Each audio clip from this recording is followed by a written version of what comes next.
Bueno, la teoría de hoy día vamos a hablar sobre lo que es la autopsia. La autopsia y la necropsia son términos sinónimos, se pueden utilizar en forma indistinta. Yo personalmente prefiero utilizar la palabra necropsia, porque se ajusta más a los hechos, ¿no? No sabía que auto es uno mismo, ¿no? Pero son sinónimos, es lo mismo, autopsia o necropsia. Como es costumbre, vamos a comenzar mencionando algo con respecto a los antecedentes históricos de la autopsia, ¿no? Las autopsias, en realidad, tal como las conocemos, han comenzado en el Renacimiento, en la Edad Media. Antes no se podía hacer. Y aparte que así hubieran hecho, no les hubiera servido de nada, ¿no? No había conocimientos anatómicos. En los primeros siglos no se hacía autopsia. Inclusive las leyes judaicas prohibían que se profane un cadáver, ¿no? En el caso de los... Pero no tengo que buscar el puntero. En el caso de los egipcios, ellos, su finalidad era conservar el cadáver para que trascendiera más allá de la muerte, pero no tenían interés en buscar ninguna causa de muerte. Eso no era una autopsia. Se refiere que las primeras autopsias se han hecho ya en el siglo VI, en una epidemia y plaga en Bizancio. Evidentemente sin ningún hallazgo, porque desde entonces ni siquiera se tenía el conocimiento anatómico. El desarrollo de la anatomía ha sido posteriormente, varios siglos después, ¿no? Menos de la patología. La primera autopsia que se tiene informe que fue documentada fue realizada en Italia, en 1302. Entonces ya estamos por la época del Renacimiento, ¿no? Hecha por Bartolomeo de Variñana. Siempre había ese interés de los médicos por saber de qué se morían las personas, ¿no? Siempre había ese interés de decir, bueno, el que se ha muerto, su cuerpo de repente no es igual que el que está vivo, ¿no? Ha habido algún cambio, pero no había forma cómo darse cuenta de ese cambio. Con las autopsias realmente se llega a tener un gran avance en la medicina, ¿no? En el siglo XV ya había un derecho para hacer autopsias en dos universidades de Italia, ¿no? Tenían derecho, el Papa daba la autorización para abrir cadáveres humanos. Y en el Renacimiento es donde viene todo el auge de las autopsias y con el desarrollo de los grandes anatomistas, Vesalio, etcétera, y comienza también el auge de la patología, a raíz de las autopsias. Ya les mencioné en la clase de patología que el fundador de la patología se considera de Benivieni, ¿no? Y el padre de la patología es Morgani. Ha habido muchos otros médicos que aportaron, ¿no? Con sus descubrimientos en el estudio de los cadáveres, ¿no? Como Bichat, por ejemplo, ¿no? Bichat, Bonetus, Laennec, el del estetoscopio. Él también hace autopsias. Entonces, la autopsia como tal, digamos, tal como la conocemos actualmente, alcanza un gran auge a raíz de Virchow. Virchow introduce el estudio científico. Ya es una autopsia que tiene estudios biológicos, microbiológicos, ya con microscopía, porque antes de eso los estudios eran solamente macroscópicos, pero ya Virchow prácticamente ya le funda lo que es establece la autopsia moderna tal como la conocemos, ¿no? Entonces, y aquí es famoso, también ya les he mencionado en el curso de patología, el famoso Karl Rokitansky, ¿no? Que en el siglo XIX en Viena, en la escuela de Viena, de Austria, desarrolló la mayor cantidad de autopsias clínicas que se conoce, ¿no? Más o menos se dice que 30.000, 30.000 en toda su vida que ejerció. Es una cantidad impresionante que ningún médico lo podría alcanzar en estos tiempos. ¿Cuál es la situación actual de la autopsia? Desde la segunda mitad del siglo XIX, en todos los países del mundo hay una disminución del número de autopsias. ¿Por qué? Porque ha habido un avance tecnológico en los diagnósticos pre-mortem. O sea, cuando un paciente ahora se muere, ya no es una incógnita por qué se murió, por lo general. Falta, ¿no? Porque ya le han hecho tomografía, le han hecho resonancia, le han hecho perfil hormonal, le han hecho todos los exámenes. Entonces, habitualmente ya se tiene una idea más exacta de que se ha muerto. Entonces, se ha perdiendo interés en la autopsia, ¿no? Y aparte, antes en patología había pocas cosas que hacer, ¿no? Entonces la autopsia era muy importante porque se hacía bastantes autopsias, porque no había otros exámenes excepto la biopsia. Actualmente hay tantos procedimientos dentro de la anatomía patológica que ya la autopsia no se ha convertido en lo más importante, ¿no? Ahora en patología tenemos inmunohistoquímica, fluorescencia, citología, diferentes cosas que concitan el interés de los médicos que trabajan en esa área y ya la autopsia no, o sea, ya ha perdido un poco de interés.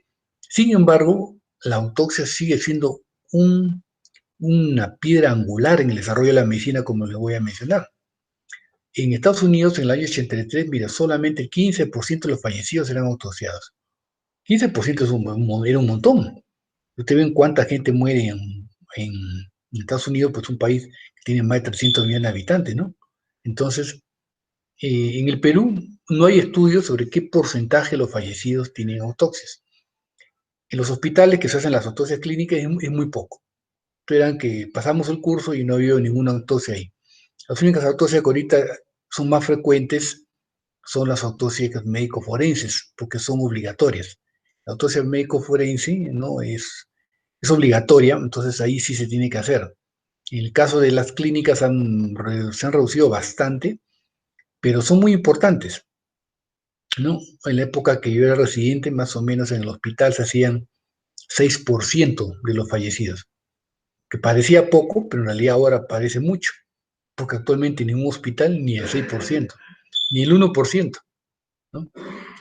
Hay estudios que demuestran que la autopsia es muy importante, porque la mayor parte de personas que mueren, no la mayor parte, no, un buen número de personas que mueren, su diagnóstico de función es erróneo.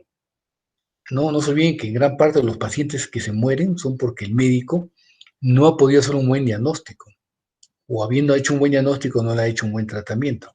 Pero en muchos casos son porque no le ha acertado en el diagnóstico. Entonces, cuando se hace la autopsia se encuentra que se ha muerto de otra cosa. Hay una discordancia entre el certificado de función y la causa verdadera de muerte, ¿no? En posautopsia. Hay algunos países, algunos hospitales de Brasil o de Colombia, leo que ha llegado hasta 70% de discordancia. Los hospitales del Perú, ¿cómo estarán? No hay ningún estudio al respecto. No sabemos, ¿no? Yo sospecho que la discordancia es bien alta, sospecho, ¿no? Porque las pocas autopsias que he habido acá, hay una discordancia bastante grande con lo que fue el certificado de función. Entonces sería interesante llegar a determinar eso, ¿no? Y probablemente a los médicos no nos conviene también, ¿no? Porque qué tal si dijéramos que todos los que se mueren, en el 80% nos hemos equivocado. Imagínense, sería un golpe para, uno diría, pues tantos años hemos estudiado y no le hemos acertado. No, no es así, ¿no? La medicina siempre es algo complejo y bastante difícil. Esta es una imagen de las autopsias en la Edad Media. Ustedes notarán, pues, que no son como las autopsias modernas, ¿no? No se conocía la existencia de los gérmenes, por lo tanto, ustedes verán que cogen gente con la ropa de calle, sin guantes, sin mascarillas, sin nada, ¿no? O sea, sí, eso reflejaba la realidad de ese entonces, ¿no? Qué diferente ahora. Actualmente la autopsia nos ha ayudado bastante porque en el caso de los pacientes COVID, al comienzo no se hacía autopsias. En China se ha hecho muy poquitas. En Europa también se hacían pocas, no había las condiciones, ¿no? Para hacer la autopsia. Donde se ha hecho más fue en Estados Unidos.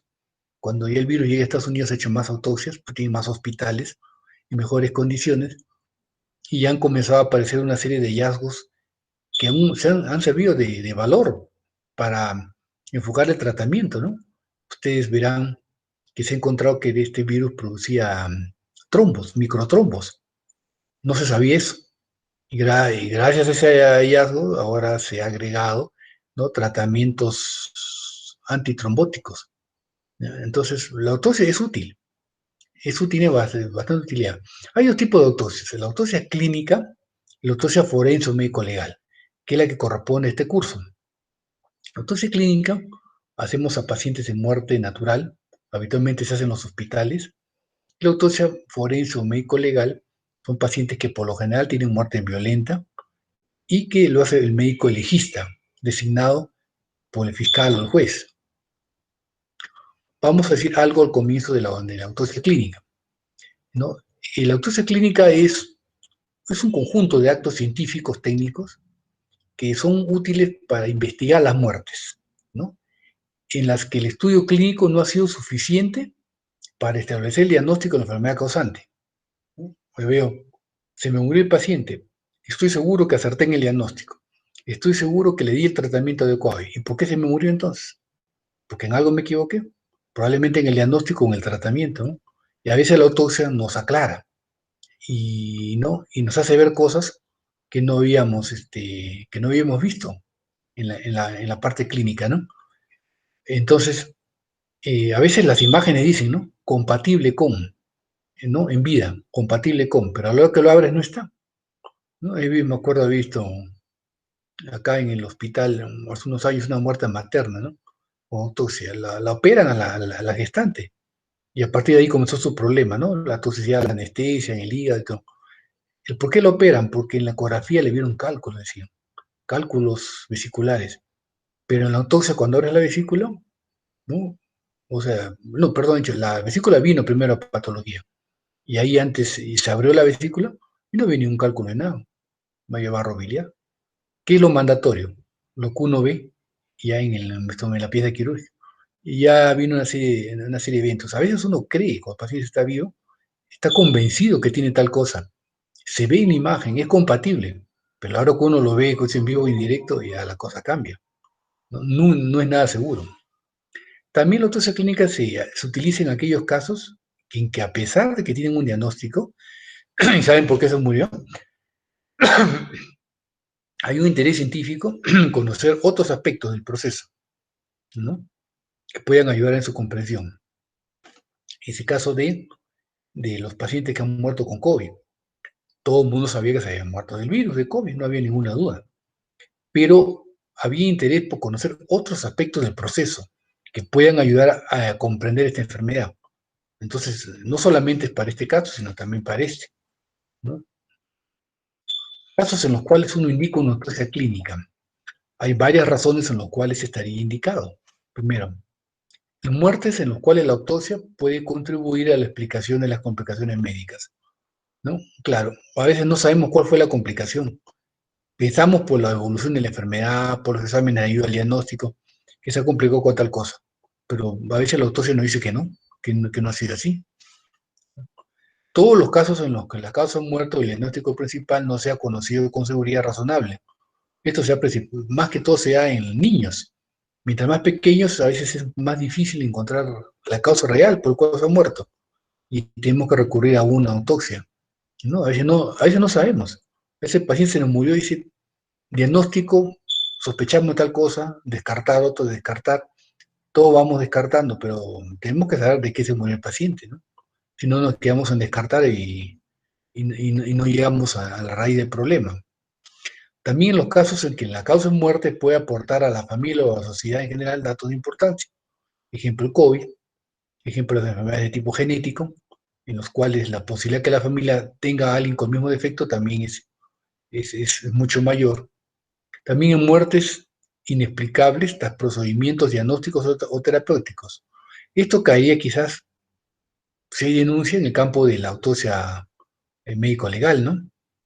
Porque si alguien hace un procedimiento diagnóstico terapéutico y se muere en forma inexplicable, evidentemente la familia va a pensar que es una negligencia médica. Pero así la familia no denuncia, sería indicado hacerle una autopsia para ver por qué se murió. Muertes de pacientes que han participado en protocolos hospitalarios de investigación. Cualquier paciente que participe como parte de un proceso de investigación tiene que hacerse una autopsia. ¿Qué pasa si estos voluntarios para la vacuna COVID encuentran que no, un porcentaje de ellos se muere en las próximas semanas? Se muere, tendría que hacer la autopsia. Pues decir, pero ¿cómo? Es un protocolo de investigación, pero que no esperábamos que se muera. ¿Por qué se están muriendo? Tendríamos que buscar la causa para evitar que se mueran todos los siguientes, ¿no? Y muertes aparentemente naturales, pero inexplicables, ¿no? Acá pueden entrar también las llamadas muertes súbitas, que como he explicado, las muertes súbitas pueden tener un componente, o confundir y tener un componente médico forense, médico legal, mejor dicho, ¿no? También muertes por enfermedades contagiosas, para determinar el agente causante, ¿no? Todas las muertes de posible origen obstétrico, las perinatales o las infantiles precoces, ¿no? La muerte materna se debería hacerse, en caso de muerte materna. Acá se estuvo haciendo, de ahí ya no han vuelto a hacer, ¿no? Pero sí había al comienzo, se hacía las dosis de la muerte materna. Las perinatales o las infantiles precoces.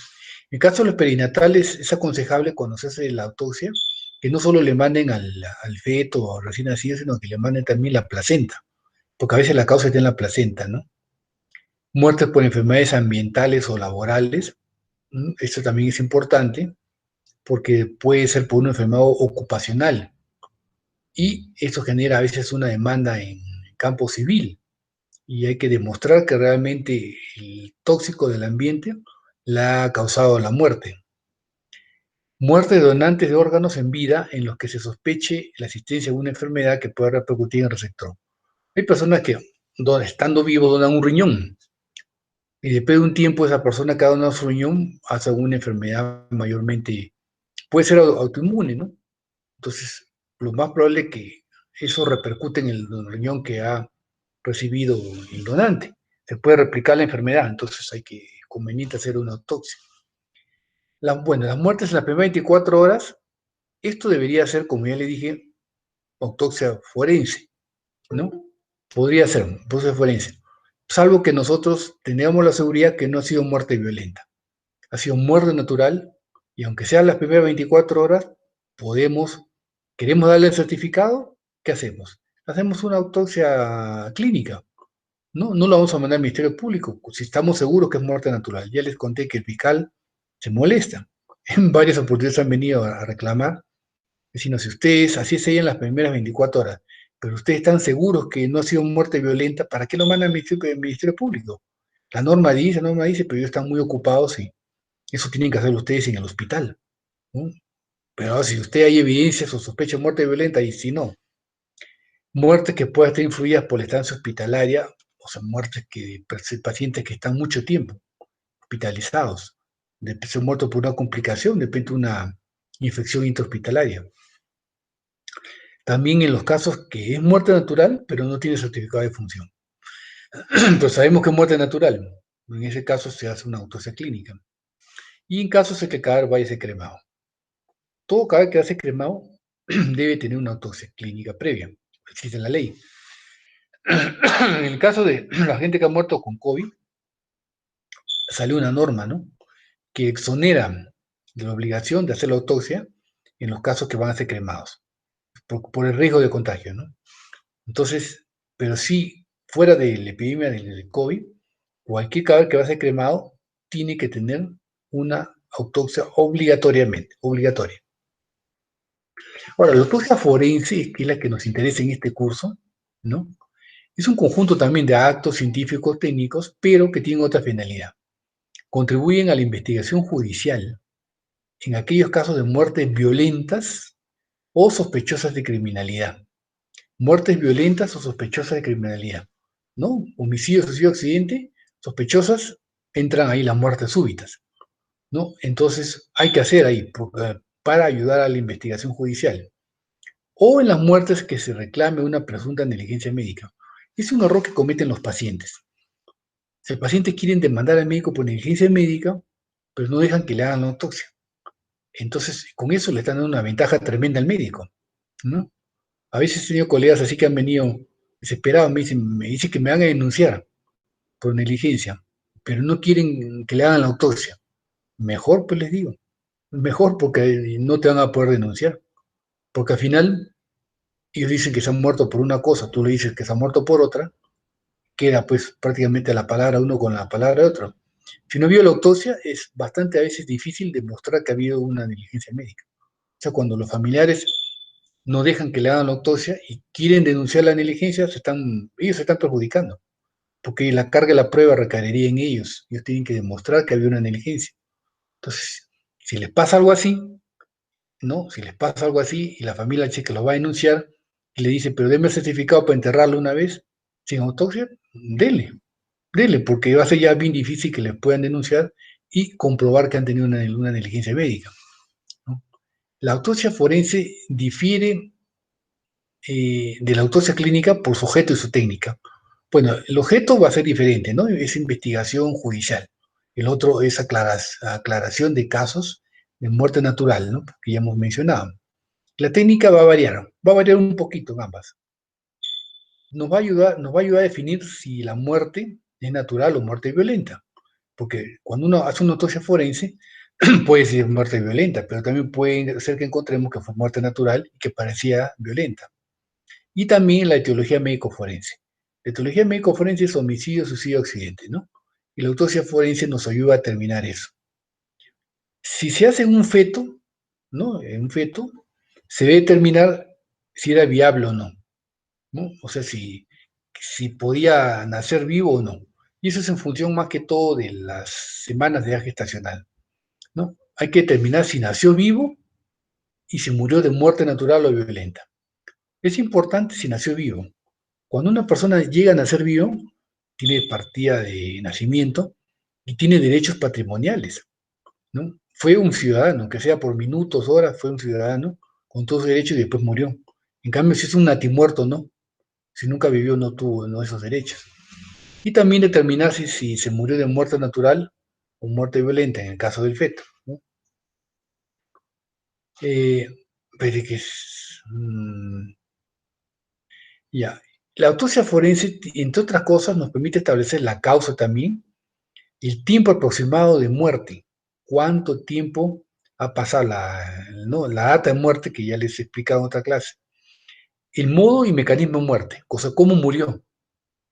El agente causante del exceso muchas veces se puede identificar. Y la identidad del occiso, porque a veces no se tiene la identidad del occiso. Y hay que aportar evidencias para la administración adecuada de la justicia. Eso está en el Manual de Procedimientos Tanatológicos Forenses, ¿no? El Instituto de Medicina Legal del Ministerio Público tiene su manual que establece eso, ¿no? Entonces, esa es la principal utilidad de la autopsia forense. ¿Cuáles son los errores que se pueden cometer en la práctica de la autopsia? O sea, le hacemos la autopsia, pero al final nos equivocamos. Hay varias razones. Primero, la impericia técnica, ¿no? Impericia técnica que a las horas de hacer los cortes, las disecciones, no estamos preparados, o las personas que nos oyen no están preparados y malogran la evidencia. Otra puede ser la inobservancia de reglamentos. Hay una regla, no pues una regla, hay una secuencia que está establecida de cómo se debe practicar una autopsia, ¿no? Después se puede ser por la incompetencia de los peritos, ¿no? Ahí viene el refrán, dice, no hay peor ciego que el que no quiere ver. Yo diría, no hay peor ciego que el que no puede ver, porque el perito tiene que estar capacitado en reconocer las lesiones. Si no está capacitado, se le va a pasar por delante y no va a poder reconocer la lesión. Puede ser cuando hay instrumental deficiente, inadecuado, no se tiene todo el instrumental y eso dificulta el procedimiento técnico. Puede ser una omisión en la descripción del protocolo. Vamos a ver en la práctica el protocolo de autopsia, ¿no? Tiene sus secuencias y hay que llenarlo todo. Puede haber una omisión de métodos especiales necesarios para llegar a ciertos procesos. Y como les he mencionado a los que han hecho práctica, un infarto de miocardio en las primeras horas, que se muere en las primeras horas, no lo vemos. Necesitamos recurrir a veces a un método especial. De repente no lo pedimos, no sabíamos que existe, y como no es el corazón normal, se nos pasó el infarto como causa de muerte, ¿no? Entonces puede ser otro error en la práctica. Y el examen deficiente e incompleto. Las autopsias tienen que abrirse las tres cavidades forzosamente, ¿no? Abdomen, tórax y cavidad craneal. Obligatorio. Usted puede ser que el paciente tenga un balazo en la cabeza y dicen, bueno, le abro el cráneo y ahí está la causa de muerte, ¿para qué voy a abrir tórax o abdomen? No, en las autopsias forenses es obligatorio abrir las tres cavidades, obligatorio. En las clínicas es recomendable, pero no hay ahí ninguna obligación. Lo recomendable es que se abra todo, pero en la forense sí, de todas maneras, tienen que abrirse las tres cavidades. Ah, Doctor, Doctor, disculpe, un compañero está intentando ingresar, pero no lo permite desde hace un momento. ¿Y cómo podemos ¿Qué hacer? A ver, podría ver? ¿hay algo que podamos ayudarle? ¿Cómo podemos hacer? Mm, no sé, según lo que él me envía una foto, dice que está esperando que usted lo permita el ingreso a la A reunión. ver, vamos a ver, ya, vamos a intentar ya, ¿verdad? A ver, espera un ratito, esto lo vamos a minimizar. A ver, Jonathan, ahora, a ver, que te avise si ha podido entrar. Ya, doctor. Ya, y ya, entonces vamos a regresar. Acá estamos. Ya, entonces vamos a hablar algo sobre la dosimasia. En el caso de que ustedes tengan que hacer una autopsia de un recién nacido, es importante determinar si nació vivo o nació muerto. Y para eso utilizamos la llamada dosimasia, que todos los médicos debemos saber. ¿No? Sirve para diagnosticar existencia de vida extrauterina, si vivió o no vivió, porque ya les expliqué que cambia toda la legalidad. Nació vivo, tiene derechos, en cambio, si nació muerto, no. Y tenemos las dosimacias respiratorias y las dosimacias no respiratorias. Las respiratorias se basan en examen de vías respiratorias. Y las no, o sea, que las dosimacias respiratorias vienen a ser, mejor la explicación sería, las que tienen que verse en función que haya respirado o no. Porque del momento que respira, fuera del útero, evidentemente ha nacido vivo. Lo que demuestre que ha respirado fuera del útero se llaman dosimacias respiratorias. Y las que no tienen nada que ver con el hallazgo respiratorio, pero también nos pueden servir como evidencia que nació vivo, son las dosimacias no respiratorias. Las respiratorias son de dos tipos, las directas, ¿no? O pulmonares y las extrapulmonares. Entonces, las directas se hacen sobre el pulmón, también se llaman dosimacias hidrostáticas, que son las más conocidas. Y las extrapulmonares, ¿no? Se realizan en otras partes del cuerpo. También se demuestra que hubo respiración, pero no se ve en el pulmón, sino en otra parte del cuerpo. Entonces, la dosimacia directa, ¿no? Que es esta de acá, la directa, también se le conoce como dosimacia galénica. Se le atribuye a Galeno. A Galeno se le atribuye un montón de cosas que no sabemos si serán ciertas o no. ¿No? Pero bueno, se le atribuye a Galeno también esa dosimacia, pero no sabemos, no hay esa seguridad. Dice que cuando el aire ha entrado al pulmón, o sea, si respiró el recién nacido, el peso específico, ¿no? Donde entra el aire, es menos. Por lo tanto, ese pulmón va a flotar en el agua, flota en el agua, ¿no? En cambio, si no entró el aire, es más pesado y se hunde en el fondo del agua. Entonces, ¿qué hacemos? Podemos tomar todo el bloque traqueobronquial, ¿no? Pueden tomarlo completo, pueden tomar un pulmón entero, o pueden tomar fragmentos de un pulmón y lo meten en una vasija con agua para ver si flotan, ¿no? Si flotan, se llama dosimasia positiva e indica que ha habido vida postnatal, o sea que nació vivo. Como en todo en la medicina, hay razones por las cuales hay error, ¿no? Por ejemplo, por la putrefacción. Si es un feto que ya tenía más de 24 horas de muerto, puede haber tenido cierto grado de putrefacción y la putrefacción produce gas. Entonces el pulmón puede flotar por el gas de la putrefacción.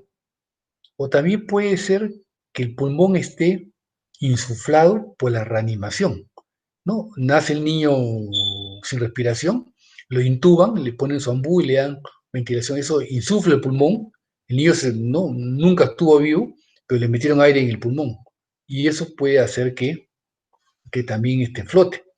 Pero también, ¿cómo podemos distinguirlo? Porque cuando uno insufla en la reanimación, el aire no solamente se ve en el pulmón, se va a ir por el esófago y va a distender el estómago, las partes iniciales del intestino. Entonces usted va a encontrar que las vísceras están distendidas, la víscera hueca también.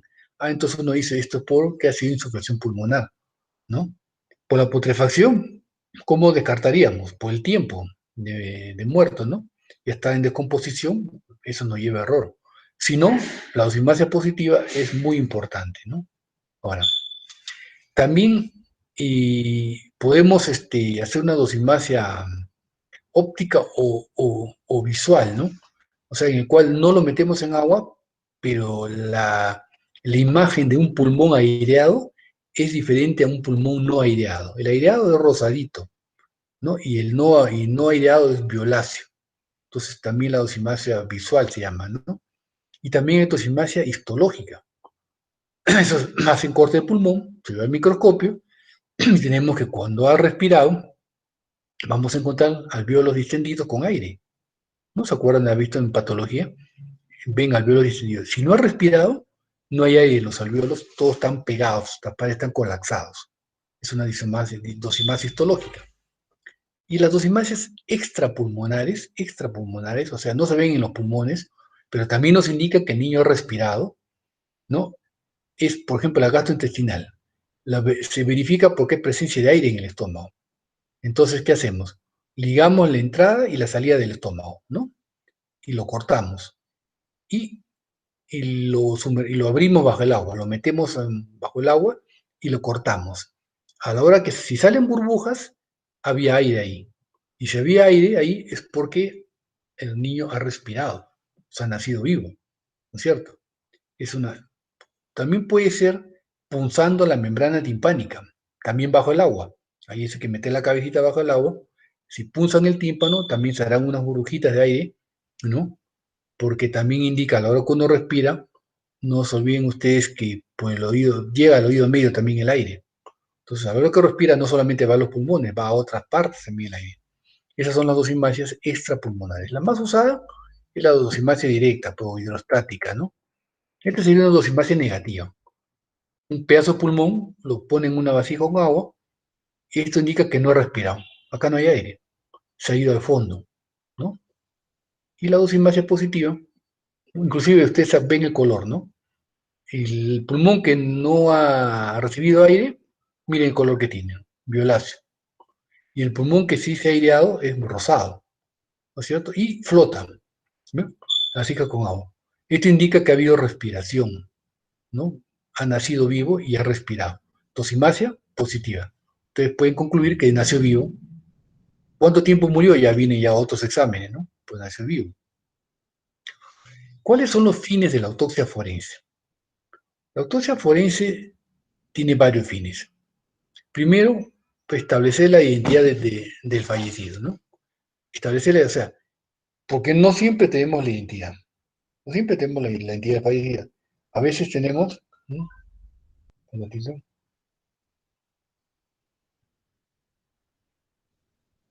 Ya. Muchas veces, a veces, no, en algunos casos, no sabemos de quién es el cadáver. Como no sabemos de quién es el cadáver, tenemos que, en medio, pues en la autopsia, buscar la identidad por los métodos de identificación forense que haremos en otra clase. También nos sirve para establecer la data de la muerte. O sea, cuánto tiempo ha pasado desde que ha muerto. Ese es el cronoto diagnóstico. También nos sirve para determinar si fue una muerte natural o violenta. Ya les he dicho que hay muertes naturales que se confunden con la violenta, como las muertes súbitas, ¿no? 4, para conocer la causa o mecanismo desencadenante, el agente causante, ¿no? Uno dice, fue muerte violenta, ya, pero ¿cuál fue? ¿Fue homicidio, suicidio, accidente? ¿Fue un homicidio qué fue? ¿Fue asfixia mecánica? ¿Fue herida de arma de fuego, arma blanca, etcétera, ¿no? ¿Qué agente lo puede haber causado? Claro, bueno, esto viene a ser lo mismo que esto. Y averiguar otras circunstancias, por ejemplo, vestigios del probable autor del crimen. Claro, ¿se puede hallar vestigios? Sí se puede hallar. A veces, en el caso de muerte violenta, las personas tienen lo que se llama heridas de defensa o intentan defenderse. A veces lo arañó al agresor y bajo las uñas quedó piel o quedó sangre y podemos recuperar DNA. Podemos recuperar DNA, ¿no? Entonces, no, eso lo podemos encontrar en la autopsia. También podemos establecer el orden de fallecimiento en caso de comorbidiencia. ¿Qué significa en caso de comorbidncia? En caso que mueren varios simultáneamente. Por ejemplo, esas que han muerto en esa discoteca, ¿no? Se supone que han muerto, ese es un caso de comorbidncia, porque han muerto varias personas en un mismo hecho, entonces ustedes no saben cuál murió primero, cuál segundo, cuál después, ¿no? A veces no es importante, como en este caso no es importante, pero hay casos en los cuales hay que establecer el orden de comorbidicias, de quién murió primero y quién murió después, y eso con la autopsia quizás se puede aclarar.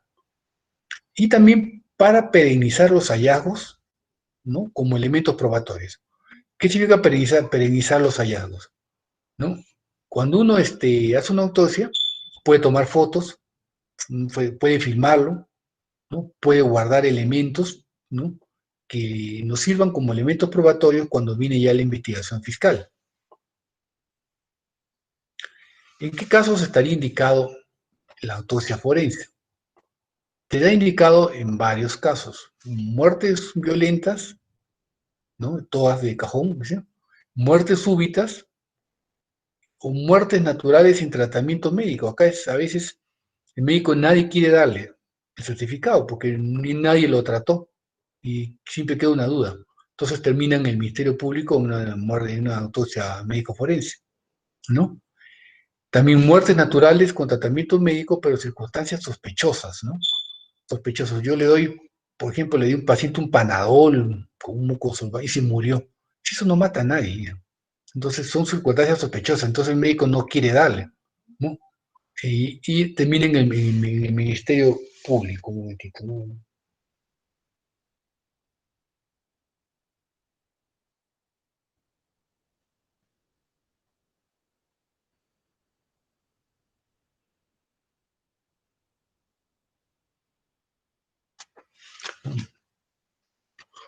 Entonces, muerte de madres con sospecha de aborto provocado.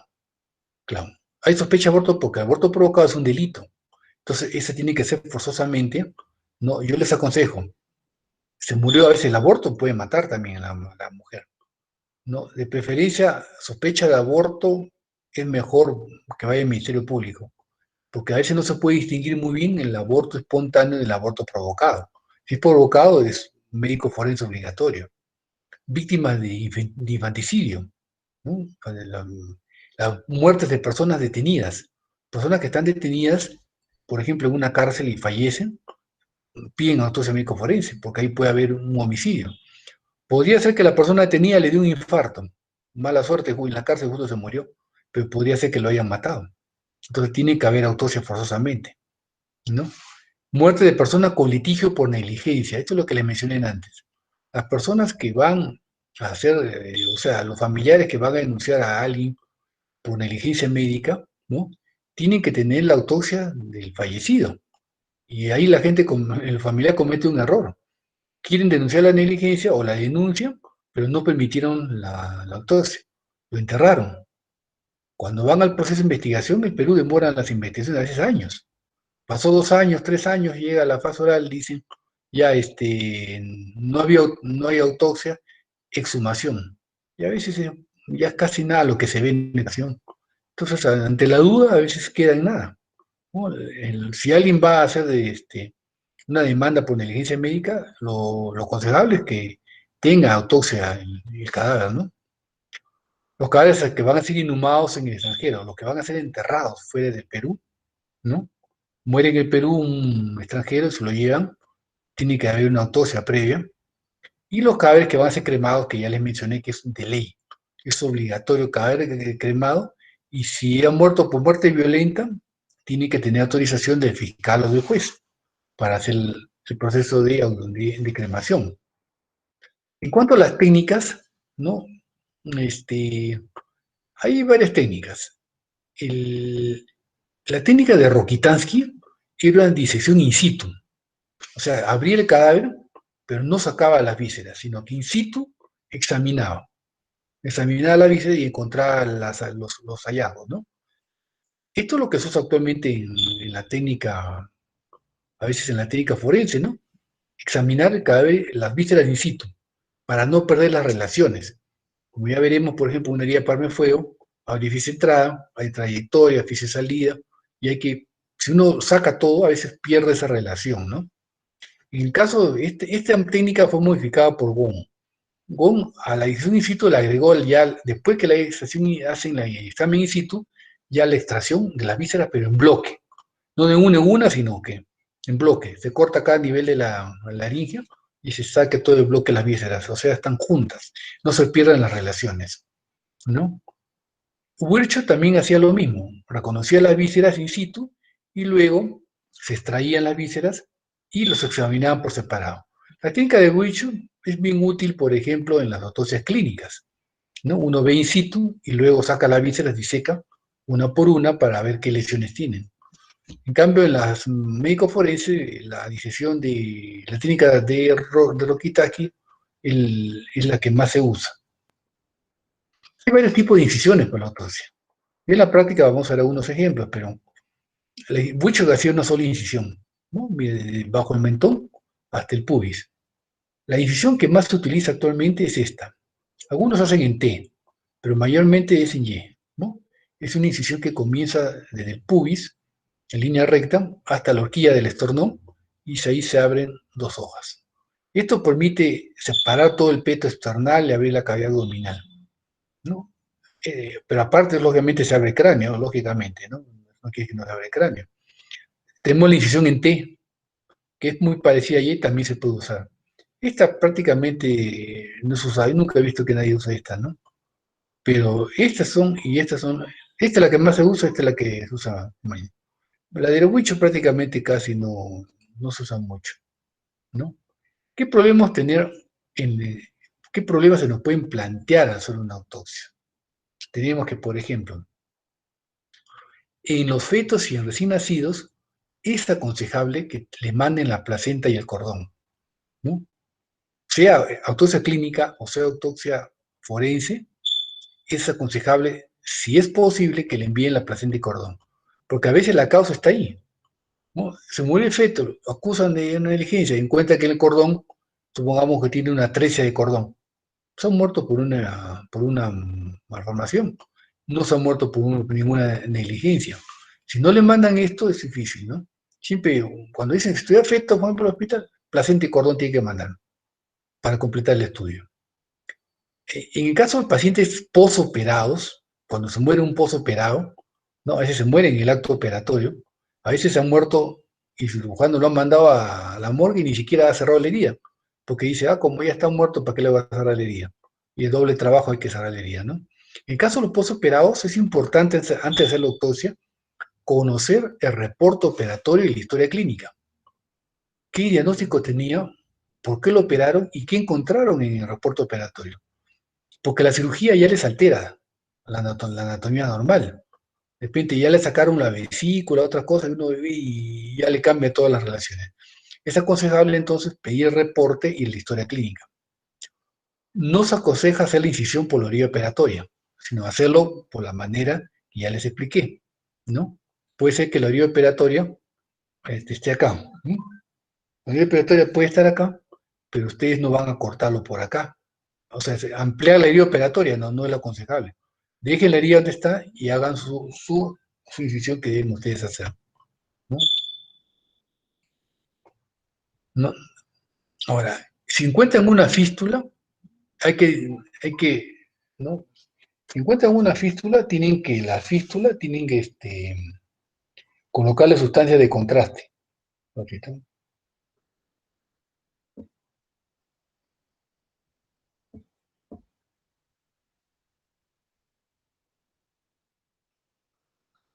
Ya. La fístula se mete una sustancia de contraste coloreada para que hagan el seguimiento de la disección de la fístula. Existen también autopsias restringidas, en los cuales a veces no hay autorización de la familia. Esto se aplica solamente para la autopsia clínica. La autopsia médico forense, la familia no puede oponerse, ni siquiera a que se abran las tres cavidades, ¿no? Ahí ya no, ¿por qué? Porque digamos, el penal, se abre de oficio por el fiscal, ¿no? No es que la familia quiera o no quiera. Eso el fiscal ordena y ahí nadie se puede oponer, ¿no? Si es autopsia médico forense, se abre la traca. Cuando es autopsia clínica, a veces la familia dice, ya, pero no lo habrá todo. Entonces ahí vienen las variantes de la autopsia clínica, son autopsia con incisión mínima, ¿no? En el cual solamente se corta entre el ombligo y el apéndice sifoides. Y por ahí se visera el cadáver para estudiar, ¿no? O puede ser a través de una herida quirúrgica. En ese caso sí, cuando la familia no permite otros cortes, son autopsias restringidas, solo para casos de autopsia clínica.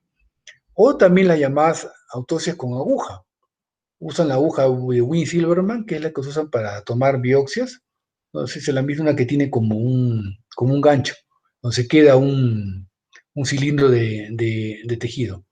En algunos hospitales a veces la familia no dejaba que hagan autopsia, pero era un caso importante. Entonces con las agujas Wien-Silverman hacíamos punciones a hígado, pulmones, corazón, a todos los órganos que se podían, y ya el estudio era microscópico, ¿no? Buscando una causa.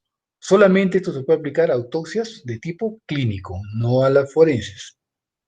El procedimiento para la autopsia, esto lo vamos a ver lógicamente en la práctica más ampliamente, ¿no? Pero el procedimiento comienza con el examen externo, ¿no? El examen externo hay que determinar características físicas del cadáver, raza, sexo, edad, estatura, etcétera, porque tienen que coincidir. No se olvide que uno de los objetivos de la autopsia es la identificación. Tiene que coincidir, ¿no? Porque a veces hay cambios o errores. Hay errores cuando le dan el cadáver, o puede ser que la gente adrede para hacerse pasar por muerto, ¿no? En el caso de algunos delincuentes. Tiene que haber coincidencias. Se tiene que describir la vestimenta cuando está vestido. Esto aplica para la autopsia forense. Vamos a ver con el protocolo, dice describir vestimentas. Entonces, el cadáver de la autopsia forense se lo tienen que traer con lo que estaba puesto. No lo pueden traer desnudo como el cadáver, por ejemplo, de la autopsia clínica. Tienen que describir la vestimenta, examinar la vestimenta y ver si hay heridas en la vestimenta. A veces hay sangre o hay huella de una bala que ha atravesado la vestimenta o está rasgada, qué sé yo, ¿no? Después, describir heridas y anomalías congénitas o causadas por enfermedad, ¿no? En ese caso, si encontramos una herida, reciente o antigua, hay que describirla. Si tiene una anomalía congénita, también, porque eso sirve para estar seguro que ese es el cadáver, ¿no? O cualquier otra cosa que cause la enfermedad. Por ejemplo, el cadáver está hinchado, está edematizado, está ictérico, todo eso hay que hacer un examen externo muy cuidadoso, ¿no? Si encuentran lesiones, tienen que describir cada lesión. O sea, si ustedes encuentran, por ejemplo, 4 balazos, ¿no? En 4 orificios de entrada, a veces uno dice, ya, muerte por 4 orificios de bala. No, no, no. Hay que describirlo uno por uno, ¿no? Describir cada lesión y su localización anatómica. Bueno, por ejemplo, si tuvo 10 puñaladas en diferentes lugares, hay que describirlas todas, una por una. ¿Y dónde estaban localizadas? Se tiene que decir, ¿no? Entrada, de acuerdo a la terminología que nosotros sabemos médicos, que es la topografía superficial del cuerpo, ¿no? No pueden poner, ustedes no pueden poner, por ejemplo, una puñalada en la región, en la espalda. No se llama espalda, ¿no? Región dorsal, región interescapular, etcétera, ¿no? Entonces tenemos que usar la terminología adecuada que ya nos han enseñado. Y recabar pruebas que tengan interés criminal, pelos, uñas, fluidos corporales, ¿no? Supongamos que es una violación. Tienen que buscar restos de fluidos corporales en el cuerpo. Uñas si la víctima se ha defendido, ¿no? Pelos. Los pelos también se hace peritaje, ¿no? Si una persona que ha fallecido es el pelo negro y en sus pelos se encuentran, ¿no? Por ejemplo, pelos de otro color castaños, evidentemente no son suyos, ¿no? O sea, todas esas pruebas se sacan y se aíslan para hacer el análisis de laboratorio correspondiente. O sea, el examen externo en la autopsia médico-forense es muy importante. Ahora, en el examen interno, ¿no? La disección es in situ, estamos hablando de la autopsia forense. Se debe abrir las 3 cavidades obligatoriamente. Así ustedes encuentren la causa de muerte en la cabeza, tienen que abrir cabeza, tórax y abdomen, obligatorio, ¿no? Y hay que describir las heridas traumáticas. en los formatos de la autopsia médico-forense hay un apartado, que vamos a ver en la práctica, donde uno describe las heridas traumáticas, ¿no? Las causadas por violencia. Ustedes ven, tiene quimosis en la región malar, ahí va. Tiene huella de lazo compresor a nivel cervical, que mide tanto por tanto, todo eso tiene que ir en un apartado, que hay heridas traumáticas que hay en los protocolos de autopsia forense, ¿no? Se tiene que mencionar el compromiso de órganos y la trayectoria. Por ejemplo, si es una herida por proyectil de fuego, que entró por decir, entró por la región intercostal, entre la cuarta y quinta costilla, describen que entró por ahí, ¿no? ¿Cuál fue su trayectoria? Perforó el lóbulo medio del pulmón derecho, ¿no? De ahí pasó por el mediastino, perforó el ventrículo derecho, el ventrículo izquierdo y salió por la región axilar izquierda. Todo eso tiene que describirse. Las entradas, qué órganos comprometió y cuál fue la trayectoria, en un orden secuencial. Entonces, eso es muy importante para el proceso de investigación. No se puede obviar. Se toman muestras para examen histológico y toxicológico. Estamos hablando de necropsias médico-forenses, ¿no? Para examen histológico, en aquellos casos que ustedes vean que es necesario, ¿no? Le ven un hígado medio raro, acá de repente era una enfermedad previa, de repente es una hepatitis, ya. Eso muestra para histopatología. Las histopatologías pues van en formol, ¿no? Las otras tienen sus particularidades que en la clase correspondiente les explicaré. Sospechan que la persona ha muerto bajo efecto de un tóxico, tienen que tomarse muestras para examen toxicológico. Pueden ser muestras de sangre, de saliva, de diferentes fluidos, y va a depender de qué es lo que uno quiere buscar, ¿no? Aquí en el Perú, lamentablemente, no tenemos estos exámenes cromatográficos, como ven ustedes en las películas, que le sacan una muestra y la analiza y encuentra cualquier sustancia extraña, la describe, ¿no? Presencia de tal cosa.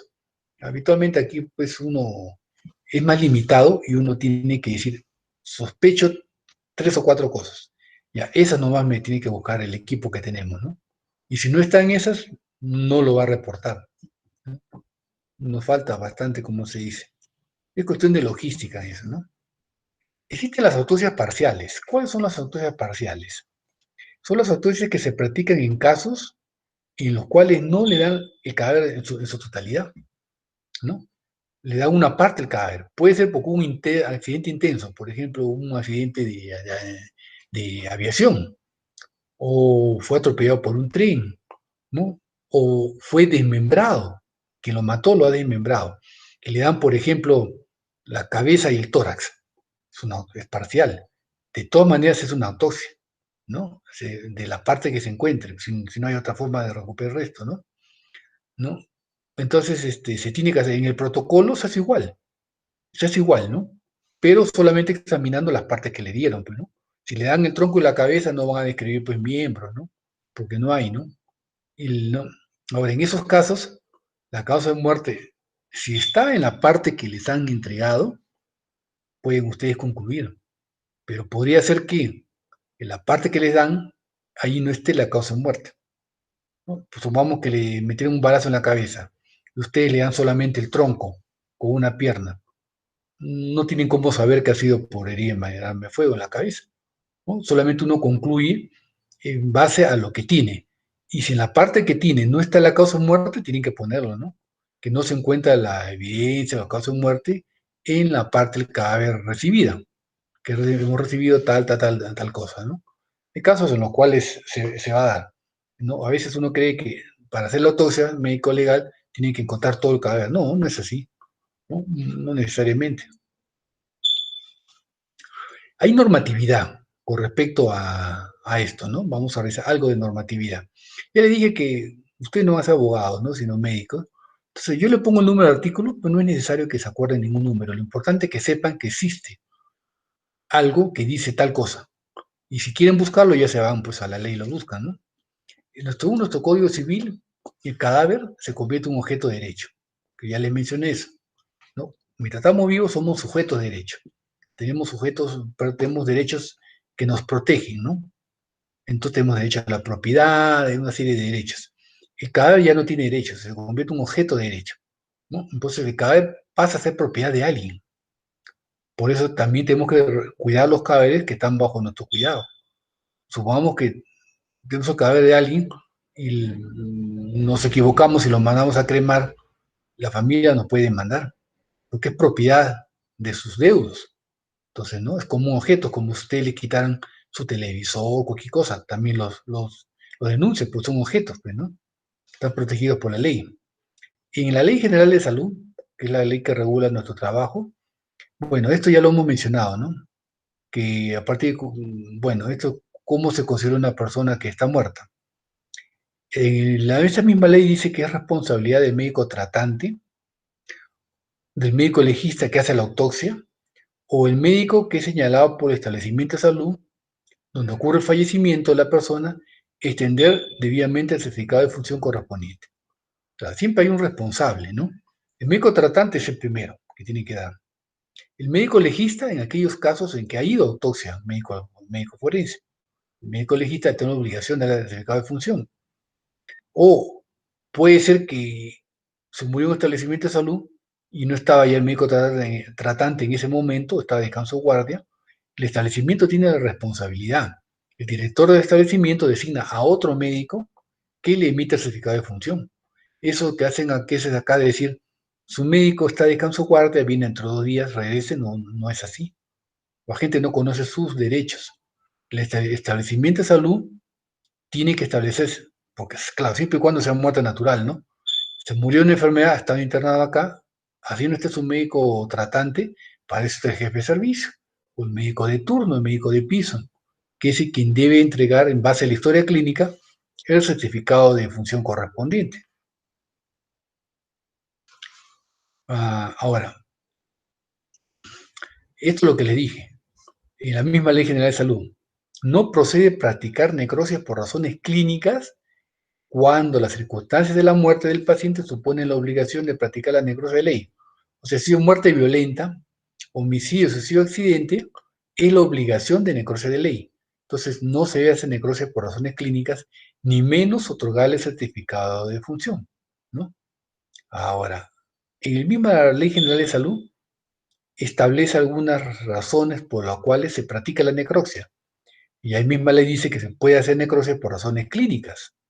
En este caso, para evaluar la precisión diagnóstica, ¿no? Y la calidad de tratamiento de los pacientes, lo cual no se cumple aquí en el Perú. Con fines de cremación, que se hace para determinar causa de muerte también y prever la desaparición de pruebas de comisión de delitos. Cuando alguien va a ser cremado, no se olviden que ahí ya no va a haber exhumación. O sea, todas las huellas del delito van a desaparecer, lo que te dan, cómo se convierte en cenizas. Entonces, cualquier cremación tiene que tener una autopsia. Y el médico que hace la autopsia va a entregar certificado de función. Y él da fe que la muerte sea causa natural. Si por ahí después pasa el tiempo y aparecen pruebas que murió por muerte violenta, quien carga con la responsabilidad es el médico que hizo la autopsia y que certificó la muerte. Entonces, para dar certificado de función en pacientes que van a ser cremados, hay que estar bien seguros. Hay que estar bien seguros que no están ocultando una causa de muerte violenta y no nos metemos en problemas, ¿no? Si no se tiene la experiencia necesaria o se está en duda, mejor no hacerlo. Ahora, ¿qué pasa si yo estoy haciendo una autopsia para cremación y tengo mi idea es que es muerte natural, pero en medio de la autopsia encuentro alguna evidencia de de muerte violenta? ¿Qué hago? Termino la autopsia y lo informo al fiscal, ¿no? O una razón, lo que se debe hacer en ese momento es, se paraliza la autopsia, a donde estemos, no se siga avanzando. Y se va y se denuncia a la fiscalía, al fiscal de turno, para que mande a hacer el levantamiento del cadáver, así esté con necrosis parcial. Lo lleven a la morgue y el médico legista termine de hacer la autopsia. Termine de hacer la autopsia y se determine la causa, ¿no? Entonces, ¿por qué? Porque cuando es una necrosia de médico forense por muerte violenta, no debemos hacerla el médico que no es el médico legista. También se puede hacer autopsia, dice en la Ley General de Salud, por razones sanitarias para establecer la causa de la muerte, con el propósito de proteger la salud de terceros. Si hubiera habido las condiciones para hacer, el gobierno peruano podría haber mandado que la gente que murió con COVID se la haga autopsia, sin pedir autorización de la familia, porque ese tiene el propósito de proteger la salud de terceros, ¿no? Está en la Ley General de Salud.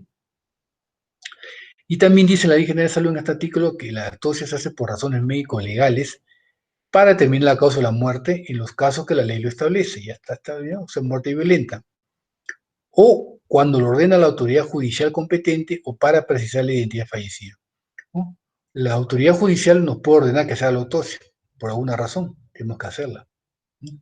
Solamente la necropsia clínica requiere la autorización de la familia, solo la autopsia clínica. La autopsia médico-forense, no, la autopsia forense no requiere la autorización de la familia, sino del fiscal, ¿no? Ahora, la familia no es cualquiera. La familia, hay un orden de prelación establecido en el Código Civil. ¿Quién es la persona que es responsable de nuestro cadáver? Primero es el cónyuge. El cónyuge es la persona que tiene la prioridad para disponer de nuestro cadáver. Siguen los hijos, ¿no? Los hijos. Después, o sea, primero son los descendientes, los hijos. Y de ahí siguen los ascendientes, o sea, los padres. Si no hay hijos, si no hay padres, si no hay cónyuge, ya vienen ya los colaterales. Hermanos, si hay hermanos, vienen sobrinos, tíos, ya todos los más colaterales, ¿no? Pero el orden es así. Por decir, si la cónyuge no quiere, no se puede tocar el cadáver. En caso de autopsia clínica, ¿no? No procede ahí, ¿no? Porque ella es la que tiene la prioridad. Si no tiene cónyuge, la prioridad lo tienen los hijos, ¿no?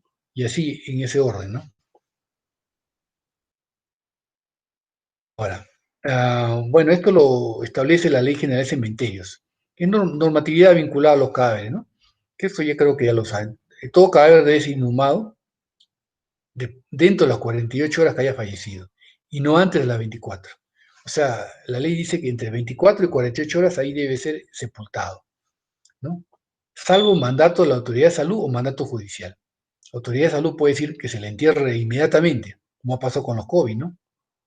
Para evitar contagios, que se le entierre inmediatamente, ¿no? Un mandato puede enterrarse también después de las 48 horas, en algunos casos, por ejemplo, cadáveres no reclamados. No viene nadie a reclamarlo, se entierra por las 48 horas. O que sean destinados a investigación científica, ¿no? También pueden sepultarse después. Y los cadáveres que han sido embalsamados, preautorización de la autoridad de salud, ¿no?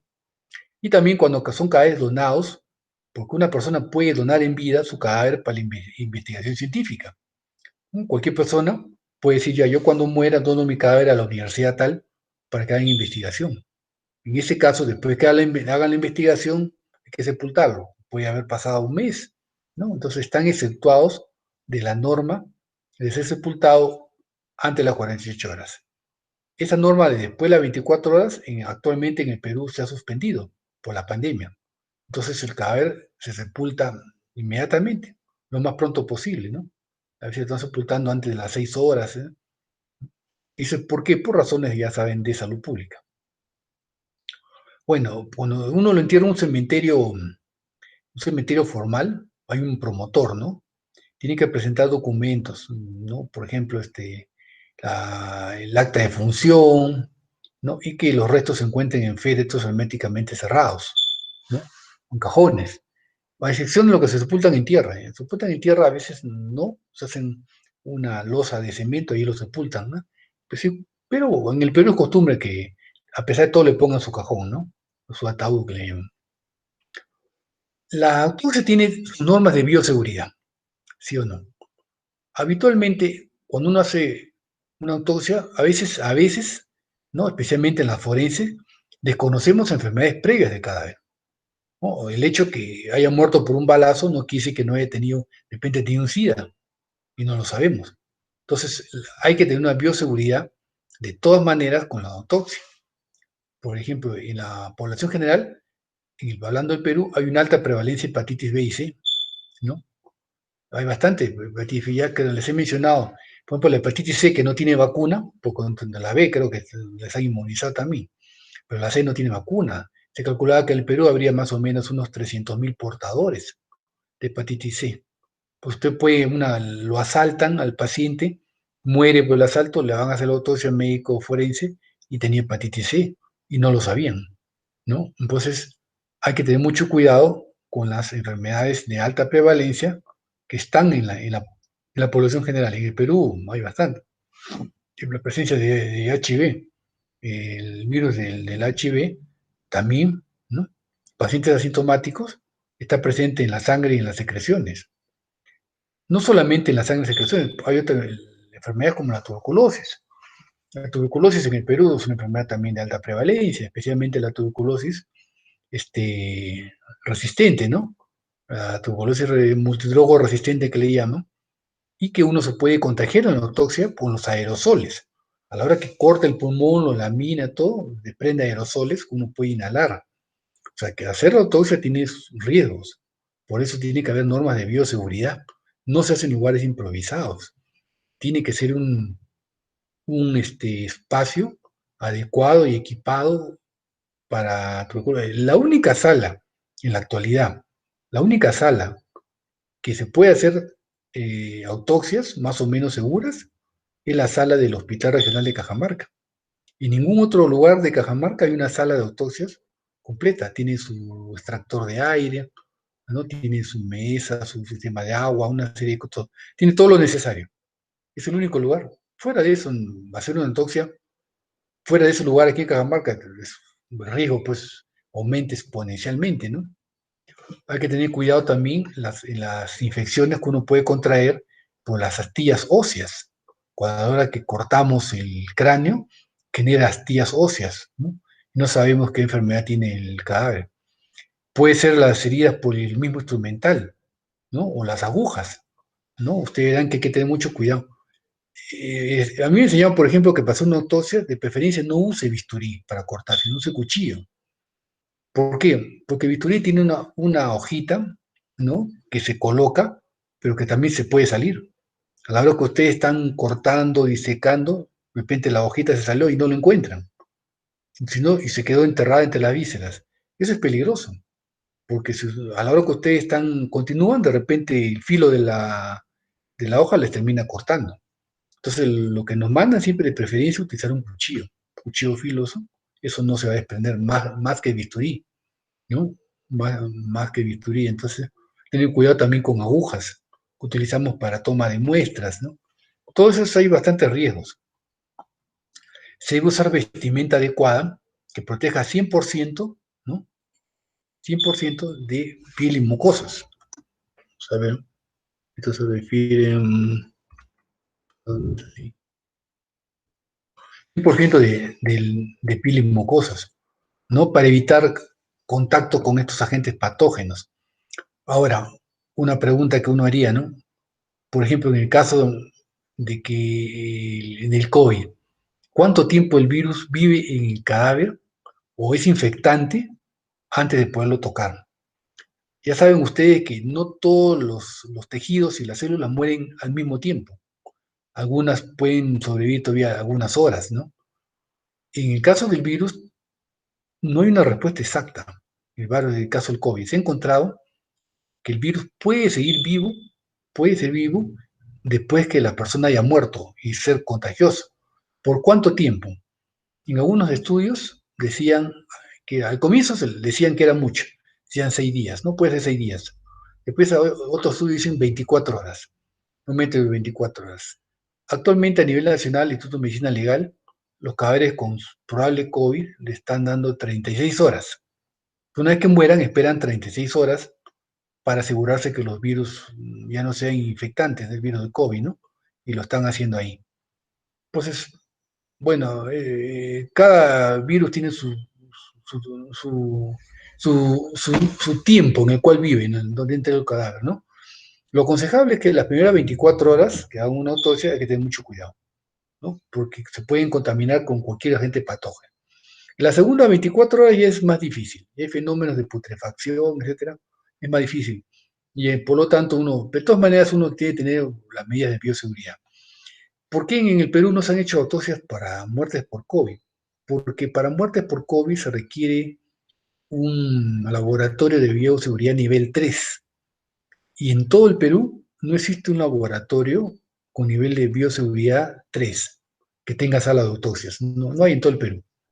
Por lo tanto, el Perú no puede hacer autopsias por COVID, ¿no? Pocos son los países que pueden hacer, ¿no? Se han hecho más en Estados Unidos porque ellos sí tienen. En España hay algunos, no en todos los hospitales, ¿no? En Italia también, pero no son tan frecuentes, ¿no? Aquí en el Perú, no sé si en algún país de América Latina, yo sé que en Brasil sí hay, Brasil ha hecho autopsias. En Perú no se ha hecho ninguna porque no sería un riesgo, ¿no? No tenemos con qué. Los contagios se dan también a través de los aerosoles que se forman el procedimiento, ¿no? Entonces, cuando ustedes cortan o sacuden algo, forman aerosoles, ¿no? Por ejemplo, cuando cortan el cráneo con la sierra, desprenden aerosoles que uno llega a nuestras mucosas o uno los puede inhalar, ¿no? Entonces, es una posibilidad de contagio. Cuando uno cortamos el peto external, hay varias formas que se forman aerosoles. Hay que tener cuidado, no manipular mucho los pulmones del cadáver, ¿no? Porque también ustedes lo aplastan a veces y también puede desprender aerosoles. Es importante tener bastante agua, ¿no? Y la autopsia tiene que tener bastante agua, si no, no se va a hacer la autopsia. La corriente de agua pues lo va limpiando todo, ¿no? Y empleo de extractores de aire. Extractores de aire ayudan a eliminar patógenos que pueden estar en el ambiente, ¿no? Eso es para las autopsias comunes y corrientes. En el caso del COVID, se requiere presión negativa en la sala para que sea un laboratorio de nivel 3 y ya le dije que el Perú no hay ninguno. La conducta del personal durante la autopsia tiene que ser personal que tenga experiencia, que esté concentrado en lo que está haciendo y que esté capacitado, ¿no? Después de la autopsia, la decontaminación es con hipoclorito de sodio al 2%. Con lejía. Con lejía mata todo, como se dice, ¿no? Esa es la forma como uno hace. Puede ser que en algún momento les tenga que hacer un peritaje de una toxina. En la práctica vamos a tratar de ahondar las partes prácticas, ¿no? Que tienen que ver con la autopsia, solamente la parte teórica. Creo que ya no hay más. Sí, no, no hay más. Entonces, espera un ratito. Vamos a ver esto.